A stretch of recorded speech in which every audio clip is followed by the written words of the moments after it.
The American economy is akin to a patient suffering from a chronic disease, feeling okay for now, but facing aches and pains that will continue to worsen as his health declines. This is the analogy that the current presidential administration uses to describe the U.S.'s import-heavy economy. Tariffs, it argues, are the medicine that, despite short-term uncertainty and discomfort, will cure the underlying disease once and for all. Let's find out how accurate this assessment is in this week's Modern Problems YouTube channel video.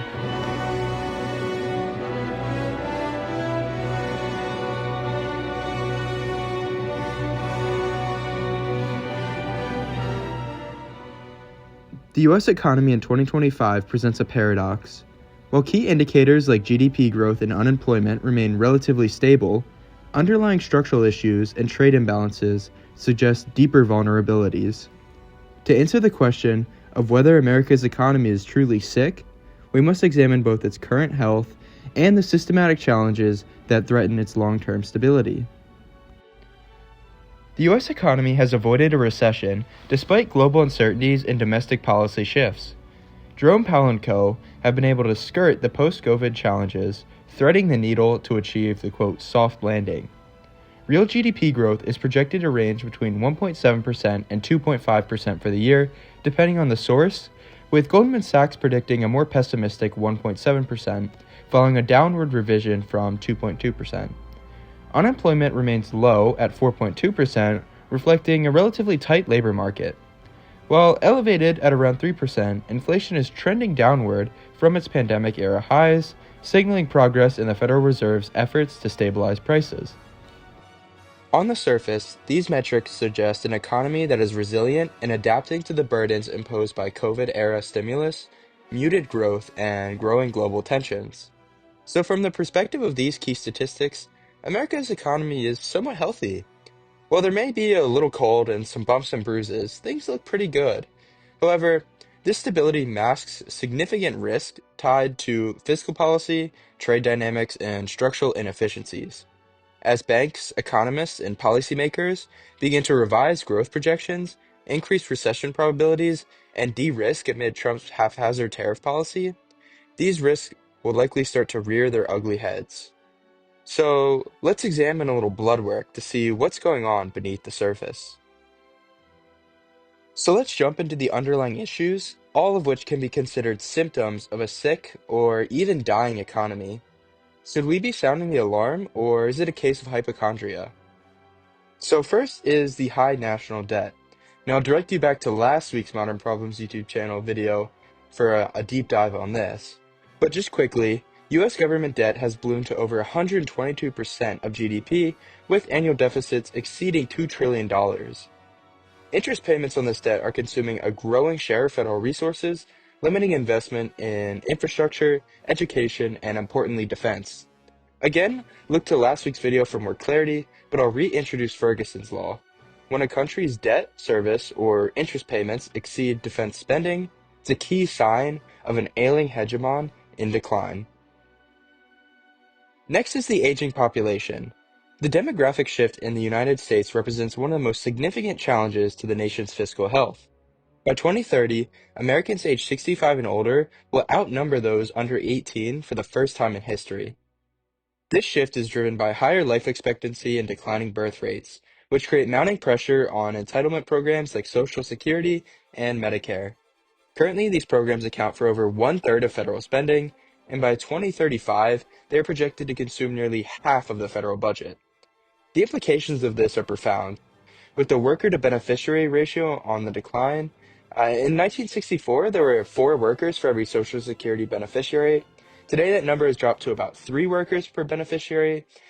And by 2044, that number is expected to fall further to about 2.3.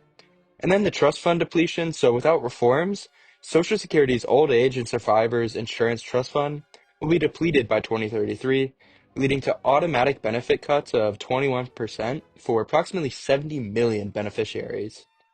And then there's rising healthcare costs. Medicare spending is projected to grow at an average rate of 7.9% annually until 2030.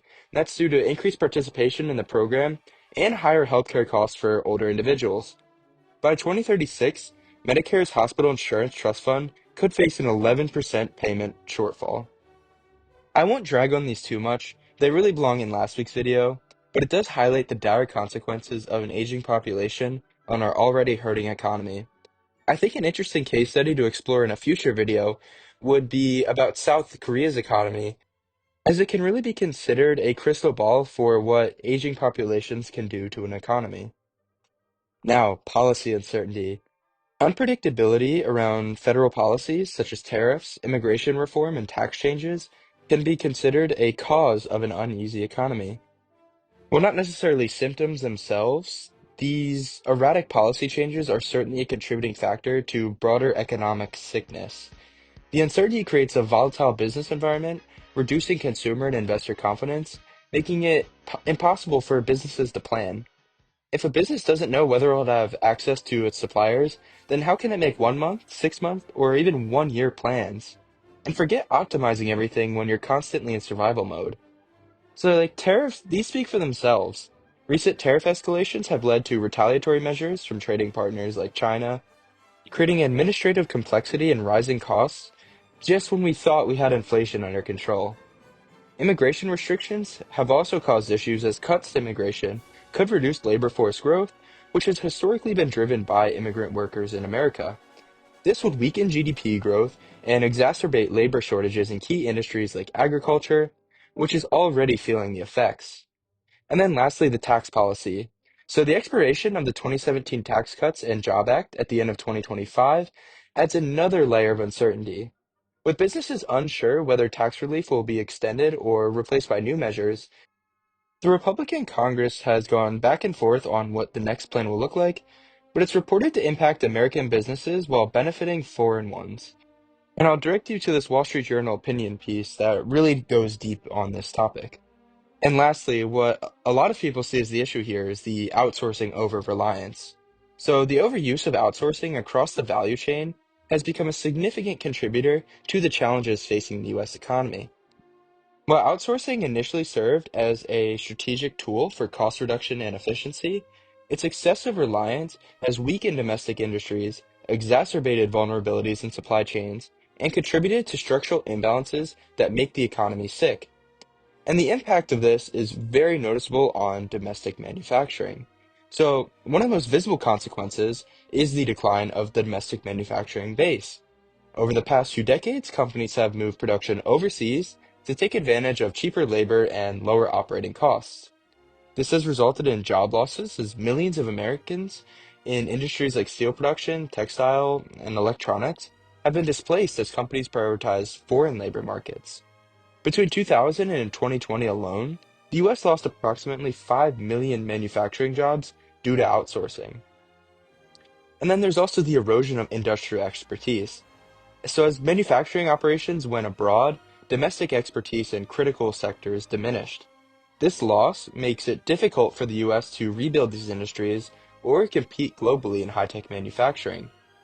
And this decline in manufacturing jobs has had a ripple effect throughout the economy, including reducing wages for workers without advanced degrees and weakening economic opportunities in industrial regions. This outsourcing has also been a contributor to the exacerbation of the trade deficit. So the over-reliance on foreign suppliers has directly contributed to America's persistent trade deficit. A trade deficit occurs when imports exceed exports, and outsourcing amplifies this imbalance by increasing dependence on imported goods while reducing domestic production capacity that could be exported. We've essentially outsourced so much that we're now starting to lose our competitive advantage in designing even high-tech things like semiconductors and even large language models like DeepSeek, for God's sake. This is where we've really gone wrong, in my opinion. So, looking at just how bad things have gotten, the trade deficit with China reached $295 billion in 2024, largely driven by outsourced production of goods like electronics and apparel. This imbalance not only undermines economic independence, but also reflects structural weaknesses in the US, particularly in insufficient investment in industrial innovation. So, as we've seen, maybe the US economy is a little sick. Perhaps we have a chronic illness. So, what are the doctor's orders? Well, Mr. or Dr. Trump in this case sees one life saving treatment: tariffs. He views tariffs as a tool for addressing trade imbalances and promoting domestic manufacturing. While tariffs may serve short-term political goals, their broader economic impact may actually weaken the economic conditions, especially given the background of structural problems we just talked about. So first, tariffs are a tax on consumers. They increase the cost of imported goods, which businesses often pass to consumers through higher prices. While we don't know exactly what 2025's tariffs are going to look like, we do think that we're going to see at least a 2 to 3% increase in prices of goods, which are going to worsen inflationary pressures already present in the economy. For households facing stagnant wage growth, these price increases reduce purchasing power and contribute to economic dissatisfaction. There's also limited effectiveness in reshoring jobs. Despite the intent to encourage domestic production, tariffs have limited success in actually reshoring manufacturing jobs. High operating costs and labor shortages continue to deter companies from relocating production back to the US. As a result, the trade deficit remains stubbornly high. Then there's the retaliation and the global trade disruption aspect. So, US trading partners have responded to the tariffs with their own reciprocal duties on American exports, reducing demand for US made goods abroad. This has and will continue to disrupt global supply chains and hurt industries reliant on international markets. And then the inflationary pressures. So, we've already discussed how tariffs directly contribute to inflation by increasing costs along supply chains. With the inflation already above target levels, these policies risk undermining consumer confidence and complicating monetary policy efforts by the Federal Reserve. The Fed's latest meeting minutes suggest this phenomenon is top of mind for this team of experts, even seeing the word stagflation tossed around here. Yikes, maybe tariffs aren't the solution. The reported benefits do not look like they're worth this list of negatives, especially given the litany of underlying issues that made us sick in the first place. So let's get to the prognosis. There's a few key issues here where I see the risks mounting. First, slower growth. Think of the GDP as the heartbeat of the economy. It's beating slower and slower right now. Without meaningful reforms, projections show it could flatline into stagnation in the coming years. And then higher unemployment. Tariffs might seem like a cure-all, but history tells us otherwise. Industries reliant on global trade could face disruptions, leading to fewer jobs and more layoffs. Remember the Smoot-Hawley Tariff Act of 1930?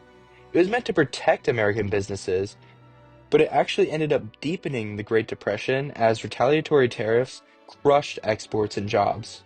As economist Paul Krugman warns, tariffs are not the right medicine.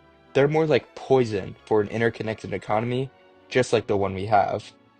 And lastly, fiscal crisis. Rising interest payments on national debt are like a growing hospital bill. Eventually, there's no money left for anything else.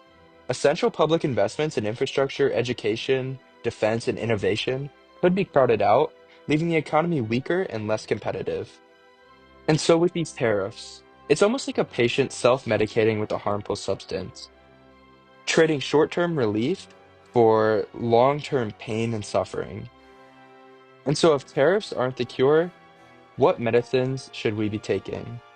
Well, experts suggest a combination of targeted reforms and strategic investments to address the underlying structural issues that weaken growth, employment, and fiscal health.